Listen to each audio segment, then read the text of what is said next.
Hello বন্ধুরা, তো আজকে দেখাই তোমাদের আজকে কি রান্না হয়েছে আমাদের। এই হলো ভাত, এই হলো উচ্ছের চচ্চড়ি, এটা হলো মূলো শাক, এটা হলো ঝিঙে দিয়ে ডাল, আর এখানে হলো সয়াবিন আলুর তরকারি।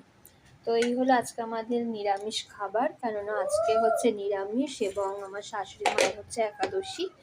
তো আজকে আমাদের নিরামিষই আছে, কেন শনিবার দিন করে আমরা নিরামিষই খাই। তো আমরা সব কিছু নিরামিষ করেছি আজকে। রাত্রিবেলাও সেম নিরামিষ হবে। শনিবার দিন এবং মঙ্গলবার দিনটা আমি ঘরে মোটামুটি নিরামিষই রান্না করি। তো এই হলো আমাদের আজকের মেনু। তো তোমরা জানিও তোমরা আজকে দুপুরবেলা কি রান্না করেছো, শনিবার দিন তোমাদের ঘরে আজকে কি রান্না হয়েছে। চলো, এই আমার ছেলে এসে গেছে, বাবু দেখো কি দুষ্টুমি, ওর নিচের দাঁতটাও পড়ে গেছে, উপরের দাঁত তো পড়ে গেছে, নিচের দাঁতটাও পড়ে গেছে। চলো এবার আমি ছেলেকে খাওয়াতে চাই। চলো টাটা বাই।